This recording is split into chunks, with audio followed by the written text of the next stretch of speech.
This is The Basketball Show with Shane the Hammer Heel.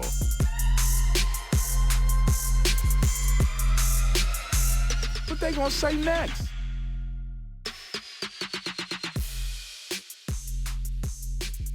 Hello everyone, great to be back with you for the basketball show this week. It's all thanks to TCL Mobile, 2K23 and UPC Oz, and also our broadcast partners News Corp and KO. Joe Healy and Shane here with you as per. Hammer, how are you? Very well, thank you. Very well. Big weekend. Fresh, I was going to say fresh off a couple of pre-season games with the Flames. How'd you go? The hair is no longer being dyed. It's just totally grey. And I'm a little bit down the same track as the Tassie Jack Jumpers. March, because that's what my hairdo's doing. I'm marching. Yeah, not good. Building. Is it coach or having 3 daughters that makes all of this happen? Yeah, okay, fair enough. You're in a lose-lose Hey, situation there, aren't you? Speaking of the Jack Jumpers, Josh Majette, how good was he on the weekend? He got benched the week before. That's culture.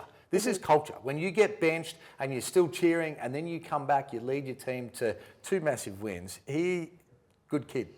No, it was really good. And just the way he speaks about that culture as well and the way that all the players have sort of bought into everything that's happening there. It's great. Bit of an agitator. I like that too. Before we go any further, special shout out as well, just while we were on the subject of women's basketball, Lauren Jackson, not that she needs any more accolades in her collection, but was added to the Women's Health Hall of Fame at the Sports Awards last night. So, yep, shout out to her for sure. And also Jackie Dover, who received the Local Sporting Champion Award. Yes. I don't know if you remember, she became the first female to officiate an NBL game last season. We need her in the WNBL, don't we? The NBL. Well, hopefully it's on the cards, but she's since then been overseas and is just going up and up. So shout out to both of those two. Let's keep things moving though in the spotlight.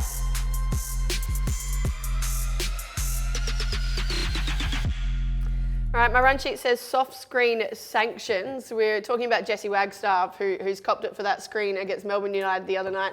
What did you make of it? We'll bring it up now. Well, have a look at that. He slightly moved that left shoulder, slightly. But that is a textbook screen. He's essentially in position just bracing for a screen. It's a great screen. That's exactly what you're supposed to do. The biggest problem is, Barker's gone down and we hope he's okay, and, concussion is a serious thing these days. So any sort of contact to the head we've got to worry about.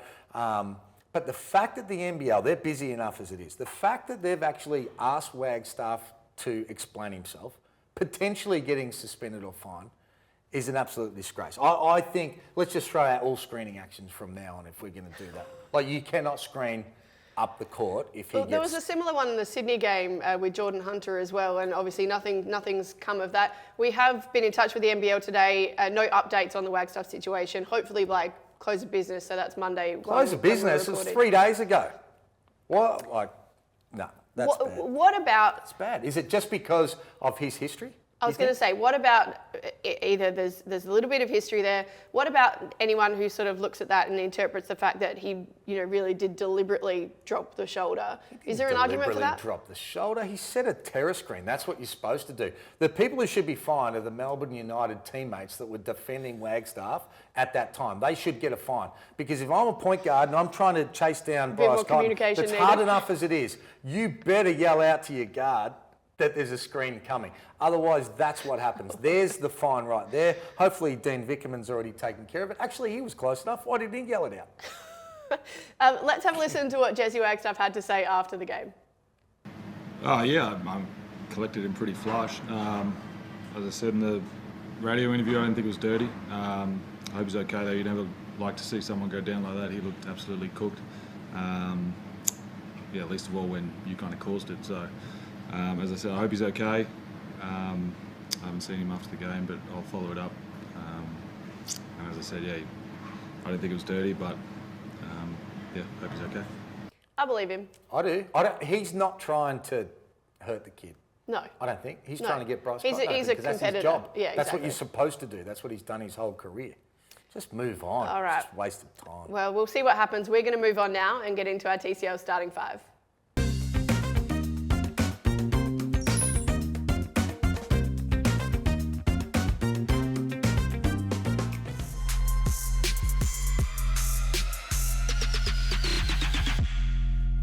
Matthew Dellavedova is officially an NBA player again.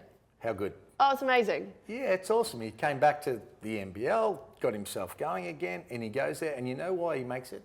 Because he's not going to get a whole lot of points. He's not going to get a whole lot of stats, but he's a great team man, and he's somebody you can rely on. His toughness, he's going to play D, he's going to make the open passes, and for a whole season, he's just so reliable. Did you see what Mike Brown said about him? No. So he said Delhi doesn't know any other way than to go hard. And so what that means, he said, if Davion isn't going hard, he'll get embarrassed by Delhi. If Foxy isn't going hard, he will get embarrassed by Delhi. Yeah. And exactly. Culture, and he deserves it. And because everyone has the right to be able to go hard all the time, but he just does it every possession, every day, month after month. And he deserves to be there. Well done, Delhi. Shout out to Tim Maneki as well, who also secured a roster spot with the Kings. So that's pretty exciting for him. It's that time of the season, obviously, a few players cut by a team. So Lots. McCall Maker let go by the Wizards. He will probably end up in the G League, but there is potential there that he's available to be picked up by an NBL team, for example. Scotty Hopson waived by OKC as well, and a couple more that we are still waiting on. Well, we know that Illawarra needs a point guard. We think that Melbourne United is probably going to make some sort of change. I'd be blown away if they haven't already spoken to some of these key players that are already being cut. So and potentially others. Brisbane's still got an import spot up their sleeve, and this is a danger time for NBL imports because so many quality players coming on the radar that are fringe NBA guys. Ben Simmons, we've got it's a hilarious video. You don't want to bring him down after everything he's been through, but it's a very funny video that hopefully we're going to play for you now. Can you talk us through it? Because he absolutely butchered this, didn't he? Yeah, see, I don't think Ben Simmons needs to... Sorry. I don't think Ben Simmons needs to shoot the ball to, reach his full potential as an NBA guy. So I don't think he needs to shoot it. Therefore, he doesn't need to shoot it like that. So then because that's embarrassing. And I look at that, and it's the same action. He's still shooting the ball up here with these. That's 10 years ago. That's as a junior. He has not made any adjustments to his technique over that period of time. What he does need to do is he needs to fix it and practice it over and over and show that he's passionate about doing that, so he doesn't shoot 33% from the free throw line. He needs to be 75% and is capable. Everyone can do that. Let's hope so. Either way, the NBA obviously tips off this week. Cannot wait to finally see him back out there. Oh, I think he's going to kill it. I think he's going to have a great season. He's in the right team that so many scorers around. He doesn't need to be shooting it. Get to the basket, play D, rebound. He'll be good this year. A little closer to home, the Brisbane Bullets. They are 0-4 on the season. It's getting to that time where you start asking questions. People are talking about the fact that potentially James Duncan is on the chopping board. Yep. What are your thoughts? The roster was poorly constructed. So there's no doubt that I think they're probably going to release James Duncan. And I think, front office has to take responsibility for that. The same time of saying that, I think there can be some things that Duncan would have done a little bit differently to be able to maximise some of the strengths on his team, particularly getting Baines in the block, but just running a little bit more structure and to their strengths a little bit more. But one person, if he goes, and I'm not about him sort of losing his job because I think he's a good guy, I think he's a smart coach, Pero Cameron, just down the highway, just down at the Gold Coast, might be the person that ends up getting that job. Yeah, okay, interesting. He's done a good job with the Kiwis. Does JD have another week in him potentially? Maybe, but I think they've got it in their mind that it's done. God, you'd love to be a fly on the wall and it's on the CEO and Sam McKinnon as well. They're all, he'll take the brunt, but it's on them for constructing it. Yeah. There's talk that Baines is on big money. Yes, big. How much, Joe? It's about 900K. All up, salary and then some incentives for being an NBL ambassador as well. Big money. They need to get some wins. Yes, yeah, they do. Just for the Brisbane fans who had so much hope at the start of this season. I told some of my mates, I said, don't get your hopes up. They are not going to be good. There's still time. Before we finish our TCL starting five, a big shout out to Kevin White. 300 games. Well done. Yeah. Really good effort. I remember coaching him at the Kings. and great team man, and plays his role, plays his heart out, and good to see him still in the league. Well done, mate. From all reports as well, he's just an amazing teammate and guy to have around. Yeah, he's a good leader. Stands for all the right things. It's important, and everywhere he goes, he helps the team. Well done. 300 games. I don't know how many people have done that, but that's incredible. Yeah, no, pretty amazing. Congratulations, Kevin White. Let's keep things moving.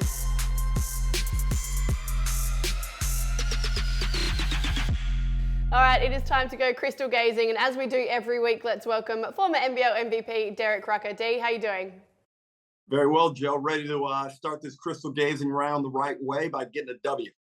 Hey, is that all you've ever done, former MVP? I feel like that's just such a standard thing for him. Can we come up with some more? It is. What have you got tried then, to Hammer? push something else. Derek Rucker, who once had 24 assists in an NBL game. Welcome to the show.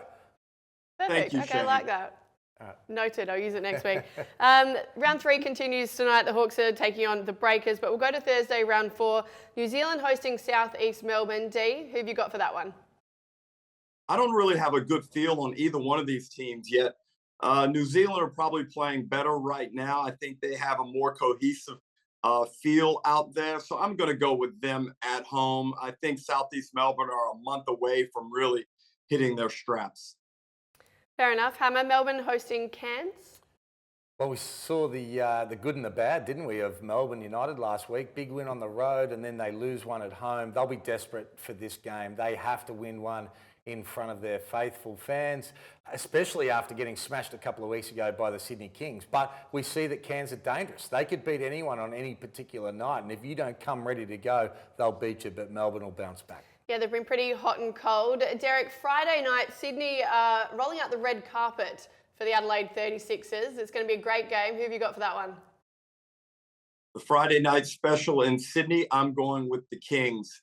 They had a little slip up, obviously, this past round against Cairns, but that's not going to happen again. I think yesterday against the Bullets was a big game for them just to kind of reestablish themselves, and they came out with a really professional approach. And I think now they'll kick into gear and be really hard to beat from here. Hammer, who have you got in that one, just out of curiosity? Who was at the game? Sydney and Adelaide. Oh. Are you serious? I wasn't even listening to Derek. I was thinking about my game because this next one, whoa, what a blockbuster. Well, this next one is Southeast Melbourne hosting Brisbane. Go on. Desperation stakes, don't worry about that. And, you know, Southeast Melbourne, I said they'd lose to New Zealand last week, and they weren't even close in that game. They're going to take a little bit of time to get themselves ready. I think Brisbane are going to go get one on the road. Even though they're not playing great basketball, I think they've got more things going in their favour. Hopefully they get that win because James Duncan doesn't have too much longer to get wins. They definitely need it. Saturday night, Derek, Tassie are hosting the Wildcats. I've got Tassie in this one. I think, we know Perth travel well. They're a very good team. John Riley's done a good job early to get his team playing with identity. Cotton looks good. But I think Tassie are just, people haven't figured out what to do against them. And at home with that crowd, I've got Tassie winning this game. And for you punters out there, I'm going to give you an exact margin of 4 points. Okay. We'll take that. I like Tassie too. Tassie, how good is Tassie? You can't help but not like Tassie. When they're playing a game that you have no interest in, I love watching Tassie play and what they've done. Everyone's second favourite team, right? They are. No doubt about it. Hammer, Cairns are hosting New Zealand, which for the Breakers is pretty much like the longest road trip that they could possibly go, apart from Perth, which is weird. Anyway, who have you got in that one? Talk to me. New Zealand's got more talent. They're playing good basketball, but I think Cairns win at home. They're always so tough to be able to beat up there. They need to get that one after having a really, really bad loss to Perth at home. So their fans will want to see a W. Another cracker down in Melbourne on Sunday, Derek. Melbourne hosting the Kings. Oh, boy. This is a tough one.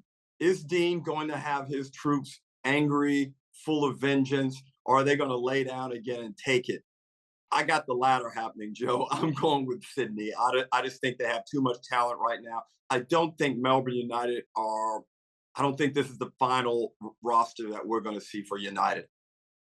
Yeah, I think a lot of people sharing the same sentiment there. And finally, Hammer, the Hawks taking on Brizzy. Ooh. Brizzy. I think Brizzy can get two.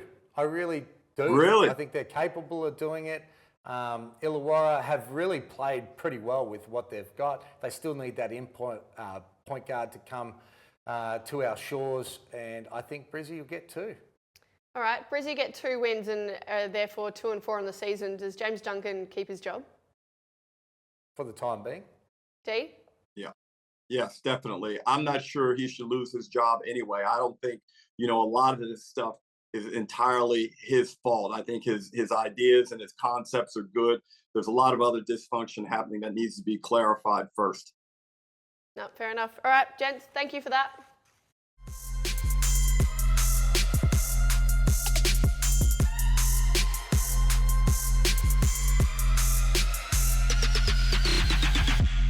All right, it is time to go in depth thanks to 2K23, and I'm pleased to say that this week we've got Sydney Kings sharpshooter DJ Vasiljevic with us. DJ, thanks so much for being on the basketball show. I guess I'll start with yesterday's big win over Brisbane. How'd you pull up? How are you feeling afterwards? Not going to lie, pretty sore. We played 2 games in just under 3 days, so good to get one on the road and make it 15 straight for the Kings. And obviously, it was a tough one on Friday, but we bounced back really well as a team. Mate, first of all, congratulations on last year's championship. You got the ring last week. That would have felt nice. Yeah, it was nice. Got it. And then I went straight to Melbourne and gave it to my parents to put in the cabinet. So it's chilling at home right now. They can look at it, enjoy it as well.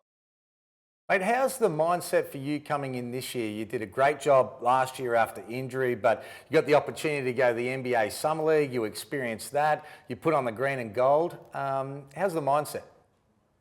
It's just having a great, off-season, pre-season under my belt, continue to work hard, and then obviously paid off getting invited to the Summer League for a great organisations like the Phoenix Suns. Learned a lot from their coaching staff and just trying to implement it in Chase Buford's kind of culture we're building here at the Kings. Obviously we're trying to go back-to-back, and then to top it off to wear a Boomers, jersey was just unreal, and hopefully I get to do it again next window and then hopefully next year for the World Cup. Yeah, it was awesome seeing you over there with Phoenix, DJ. What would you say were the biggest things that you did learn and take from that? Just to stay ready and be a professional. Obviously, the NBA is a tough, place to crack. You only get 15 roster spots per team, and there's only, I think, 450 roster spots in general. So when your numbers call, you just got to be ready, go out there and play basketball. And I think I did that when I got the opportunity to do so. What about with the Boomers? They're jam-packed full of talent and NBA talent, but you can't help but feel that you just fit in there nicely with the depth of that three-point shot. You've got that international basketball. How did you find the experience? It was just unreal. I really liked the international game just because it's so physical. The referees let a lot of stuff go, but play with a great bunch of dudes. I think Todd Blanchfield, Mitch Norton, I became really close with them during that Boomers kind of window, and we stayed good mates to this day. And it doesn't matter who you play with. When you play with a bunch of great Aussie players, it makes life so much easier. Talk to me about your own individual progression, DJ, because we obviously know that you can shoot the ball. If you go through, quiet moments in a game, how much confidence do you have knowing that at any point you can get hot, and then you're obviously heat checking, and the guys they're really trying to find you out Just there? like Illawarra, bang, 4 threes in the third quarter, if you don't mind. No, it's just, you put in so much work away from the court, like away from the games, and you just prepare yourself mentally. I think I'm one of the best shooters in the league, the NBL, and one of the best shooters around the world. So you just got to have that, mentality of, being the best. And it's not an arrogant sort of thing. It's just more of a confidence thing. And then if it's not going, just know the next one's going in. Hammer, you definitely know from experience. So you just got to stay locked in and, shooters, scorers mentality.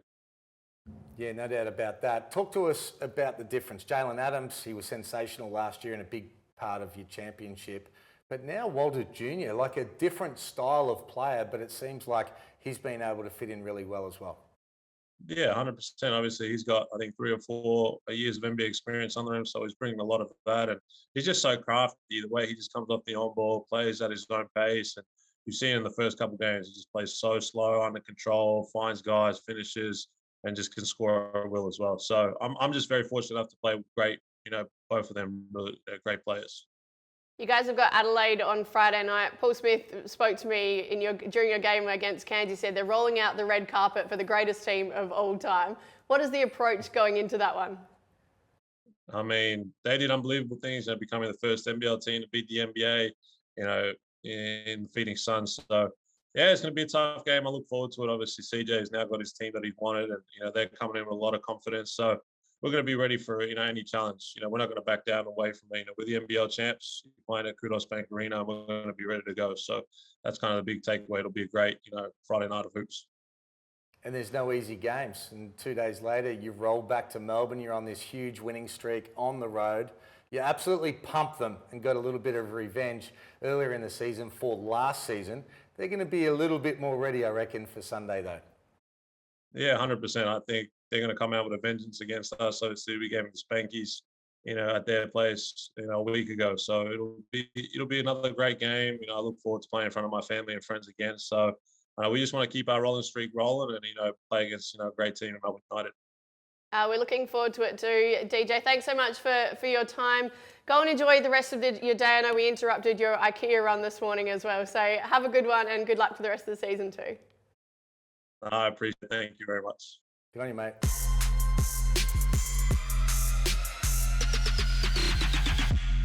All right, it is time now for Points Made, thanks to UPC Oz. Derek is still with us as well. Now, Hammer, we've been waiting for this for a very, very long time, but the NBL team spends for last season have been leaked. Unfortunately leaked. Unfortunately. But I'm secretly loving it. Of course we are. The NBL should have leaked it. That's what should have happened because everybody wants to know what teams are spending so we can judge them accordingly. Exactly right. So now we know what happened last season. And the WNBL. And let's get them on the table as well. See what everyone's working with. We'll take that. Yeah. I know you would like to have that happen. That. Dee, what did you make of this when you first saw it? How did you sort of go through the numbers and what did you see? Well, I thought the teams that got good return on their spend were obviously Tasmania. I mean, I would probably be willing to lose or go over the cap. Sorry, there's a difference. I'd be willing to go over the cap by about $250,000 to ensure my team's success or appearance in a grand final. So Tassie did a great job. Melbourne United, not too bad. Also with a good productivity. Illawarra Hawks, 80 grand under the soft cap, and they had a pretty good year under Brian Gorgon. Perth obviously were the big losers. That's a heavy expenditure for missing out on the playoffs for the first time, Shane. And I know you would have loved to have seen that. Well, I did love to see that, no doubt about it. But not only add to that, so they're 400 over. Matt Logue's putting an article together with the highest paid players that comes out later this week for News Corp. And Bryce Cotton is right up there. So if you look at what Perth spent and then you add the marquee salaries in to what Cotton got as well, potentially, and we can only speculate, but they might be $1 million a year more than Cairns as far as what they're actually spending. There's some players that got paid for the Jack Jumpers and for Perth based on those teams, right, to be able to get that spend up. That's unbelievable. Like Norton, big money. Who did Tassie pay? And great job, they get to the grand final, but who would they have paid to be that high on the salary caps? Well, I'm sure the imports weren't cheap. Adams had a pretty good pedigree coming over. Majet probably has a really good Asian, and I mean, you really knocked him last week, and the guy went out and knocked down 5 threes to open the game the other day. So I think he's worthy. Hold it! Don't make me go to the tape, mate. You wanted to send him home, and I stuck up for him, and he's a culture man. Don't worry about that. Good job from Majet. We've already pumped him up. We can't forget about Will Magnay as well. Will have cost the Jack Jumpers a lot of money to be sitting on the sideline. There's no doubt about that, which made their performance even bigger to play without him for most of the year and still get to that grand final, and are so far as well. So, can I just say, MVP, it's got to be Chris Pongrass though, right? With what the Kings spent, understanding we've still got marquees and different things that's got to go in that total spend, but for them to win the championship and they're the numbers, that's pretty impressive. Yeah. That was shockingly impressive. And the other thing that I like that this highlights is, how's your commerce department doing? How much money are you gathering out there in the community? Because it's all well and good to say, our ownership doesn't want to put this money into it. There's another way to go out there and generate money through sponsorship, through establishing relationships. And that money isn't necessarily coming out of the owner's pockets. Now, if you go out and do a sponsorship for $250,000, maybe the deal is 50 goes into the club's kitty, but 200 is going to expenditure on a player or facilities or whatever you may need. So it's also good. It gives some type of idea, Shane, as to overall revenue. And, that's great to see as well, because that's a big thing. It's not all about how much you spend. It's also about how much you're bringing in. Most definitely.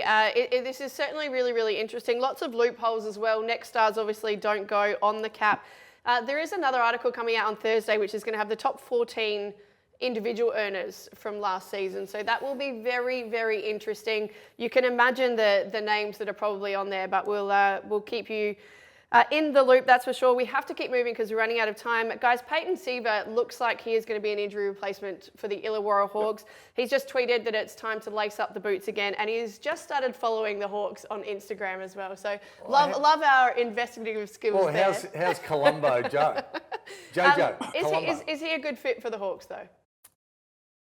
Shane, I like the fit. I thought, at times he showed that he was quite capable with New Zealand. I mean, time to lace him up again. What, had he retired? What's going on there? That's a little bit worrying, but I think he'll enjoy being in Illawarra, being down there with that group. I think Jacob is trying to get things going. And remember, last year he played in a situation where they were living out of hotels for 6 months. So being settled in one place, I think you'll see a much improved Peyton Siva this season. Might take him a little bit though, but he was publicised to come in and do really big things, and he was a bit spasmodic with his performances. So I think we saw glimpses that he can be good, but for me, he needs to bring a consistency. If you're going to hand him the ball on that team at the Hawks, you're going to really need to be able to produce day in, day out if they're going to be any chance of making a run for the top four. Right, it's a big week in basketball. It's a big week for UPC as well. They've got plenty of racing coming up, the Cricket World Cup. But the NBA tips off this week. We cannot wait. There are some season opening day deals as well for the viewers. So head to upc.com to check those out. Guys, before we go... Hold on. What about the heel deal? Get there and there's a little something for you, upcoz.com, and they'll just look after you. Just let them know that Is that a Shyla heel deal or a Shane heel deal? No, that's a Shane heel, because you know that you've already taken advantage of it. So you know. Hey, Dee, which NBA team are you most looking forward to seeing this season? Now, it's not a team I particularly like, Joe, but I really want to see how the Minnesota Timberwolves do. They showed a lot of promise last year in the playoffs. They went nuts when they won that play-in game. But now they have Rudy Gobert. And this is a chance for Gobert to kind of rewrite his playoff legacy, because he was abysmal with Utah. Teams were playing him off the floor.